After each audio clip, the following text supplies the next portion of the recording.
Star Selva நேயர்கள் அனைவருக்கும் வணக்கம். இன்றைக்கி நம்ம என்னத்தை பற்றி பார்க்க போகிறோம்னா, நம்ம விவசாயத்தை பற்றிலாம் நிறைய வீடியோலாம் போட்டுட்ருக்கோம். இன்றைக்கி வந்துட்டு எதை பார்க்க போகிறோம்னா, பெயிண்டர் வீட்டில் வந்து பெயிண்ட் அடிச்சுட்டு இருக்காரு. அவரை பற்றி இன்றைக்கி பார்க்க போகிறோம். அவர்கிட்ட வந்து எப்படி பெயிண்ட் அடிக்கிறது, எவ்வளோ லாபம் கிடைக்குமா, இல்லை பெயிண்ட் அடிக்கிறது எவ்வளோ கஷ்டம், கூலி ஆளுங்க வச்சு பார்த்தா எவ்வளோ கிடைக்கும், இந்த மாதிரிலாம் நம்ம தெரிஞ்சுக்கலாம். அவர்கிட்ட போய் கேட்டு தெரிஞ்சுக்கலாம். வாங்க போய் உள்ள போய் பார்க்கலாம். ஆமாம், பெயிண்டர் கொஞ்சம் காமிங்க. இங்கே பாருங்கள், இதெல்லாம் அவர் தான் அடிக்கிறது. இந்த ஊரில் பார்த்தீங்கன்னா நிறையா வீட்டுக்கு இவர் பெயிண்ட் அடிச்சிருக்காரு. இந்த சிறுவாச்சூர்லேயே வந்துட்டு நிறையா வீட்டுக்கு அவர் பெயிண்ட் அடிச்சிருக்காரு. இன்றைக்கி வந்து அவரை பற்றி பேச போகலாம். பெயிண்டர் கொஞ்சம் வாங்க, கொஞ்சம் கீழே இறங்குவாங்க. பார்த்து இறங்குங்க. பாருங்க, அவர் உங்கள் வயசு என்னங்க ஆகுது? 62 வயசில் பார்த்தீங்கன்னா நம்ம பெயிண்டர் இந்த வயசுலேயே உழைச்சி பெயிண்ட் அடித்து சம்பாதிக்கிறாரு. இன்றைக்கி அவரை பற்றி தெரிஞ்சுக்கலாம். இன்றைக்கி நம்ம நேயர்களுக்கு வந்து பெயிண்ட் அடிக்கிறதுல எவ்வளோ கஷ்டம் அதெல்லாம் பற்றி கொஞ்சம் சொல்லுங்கள். பெயிண்ட் அடிக்கிறீங்களா? ஒரு வீட்டுக்கு போனீங்கன்னா பெயிண்ட் அடிக்கிறதுக்கு எவ்வளோ காசு வாங்குவீங்க, எப்படின்னு கொஞ்சம் சொல்லுங்கள். 10 சதுரமாக இருந்தால் 4000 ரூபா வாங்குவீங்க. பட்டி பார்த்து பெயிண்ட் அடித்து கொடுத்துருவீங்க. ஆமாம், அதனால் நம்ம கனவு இருந்தாலும் நம்ம வீட்டுக்காரங்க ஃப்ரீ பண்ணி கொடுப்பாங்க.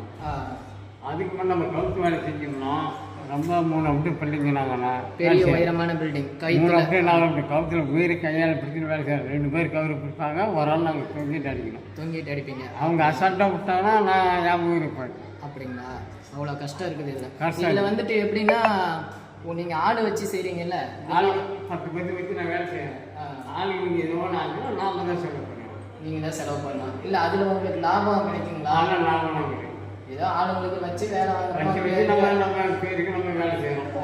இதில் இப்போ இந்த வீட்டை முடிச்சிங்கன்னா உங்களுக்கு எவ்வளோ கிடைக்கும்? இந்த வீட்டை நம்ம பண்ணி வச்சாலும் 20,000 பேசணும். பேசணும்னா ஒரு மெனக்கெடுத்து ஒரு 1000 2000 கிடைக்கும்.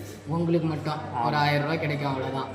இப்போ நீங்கள் வந்துட்டு அன்னன்னைக்கு கூலியாக போகிறது உங்களுக்கு எவ்வளோ கிடைக்கும்? கூலி 800 ரூபா. உங்களுக்கு ஒரு நாளைக்கு 800 ரூபா கூலி. காலையிலேருந்து வேலை செஞ்சால் 1000 ரூபா. அது உங்களுக்கு சரியாக போயிடுது. அதே 10 அப்புறம் வீட்டில் இருக்கவங்களுக்குலாம் செலவு பண்ணணும். இவ்வளோ கஷ்டம். இதில் உங்களுக்கு கண் எரிச்சல் இந்த மாதிரிலாம் எதாவது நாளில் கஷ்டம்லாம் எப்படி பண்ண டேப் புக் பண்ணிக்கிறோம்னா கூலி போயிடு. அதனால் கண்ணு பூரா பண்ணமாக தெரியும். அது ஏதோ ஒரு கட்டத்தில் போட்டு நம்ம வேலை செய்யணும். அப்புறம் தான் அந்த கண்ணு எரிச்சல் இதுதான். உங்களுக்கு ஆளுக்காக உள்ள கொஞ்சம் போனதுனால தான் அந்த கண் எரிச்சல் இல்லாமல் வேலை செய்வீங்க. அவ்வளோ கஷ்டம் உங்களுக்கு அப்படி சொல்கிறீங்க. பாலிஷ் பில் ஒரு பாலிஷ் போட்டாலும் அதுக்கு கண் எரிச்சல் இதுலேயும் எவ்வளோ கஷ்டம் இருக்குது. ஆமாம், நீங்கள் கைத்துலாம் தொங்கிட்டுலாம் அடிக்கணுங்களா? பெரிய பெரிய வீடெல்லாம் அடிச்சிங்கன்னா கைத்தில் தொங்கிட்டு அவங்க கேட்டு தான் 10 பேர் விட்டாலும் அவங்க பிடிச்சிக்குவாங்களா? மேலே இருந்த கை 2 பேர் பிடிக்கிறாங்க. கட்டிக்கலாம் மாட்டீங்க மேலே எதுவும் மாட்டேன். மேலே சாமி போட்டு அப்படியே அப்படிங்களா? ஒரு ஆள் அசால்ட்டாக இருக்காமல் ஒரு ஆள் வைக்கணும். சரி, இவ்வளோ கஷ்டம் இருக்குது. உங்கள் பெயிண்ட் அடிக்கிறதுனால ஈஸியாக கிடையாது. எல்லாம் கஷ்டம் தான். இதுலேயும் நிறைய பேர் பார்க்குறவங்க நீங்கள் நிறையா சம்பாதிக்கிறீங்க அப்படி இப்படின்னு நினைப்பாங்க. என்ன இவ்வளோ காசு வாங்குறீங்க அப்படின்னு. சரிங்க, சரி, நன்றிங்க. ஸ்டார் செல்வா நேயர்கள் அனைவருக்கும் நன்றி. நன்றி சொல்லுங்கள். நன்றி. நம்ம சேனலை வந்து லைக் பண்ணுங்கள், ஷேர் பண்ணுங்கள், கமெண்ட் பண்ணுங்கள், சப்ஸ்கிரைப் பண்ணுங்கள்.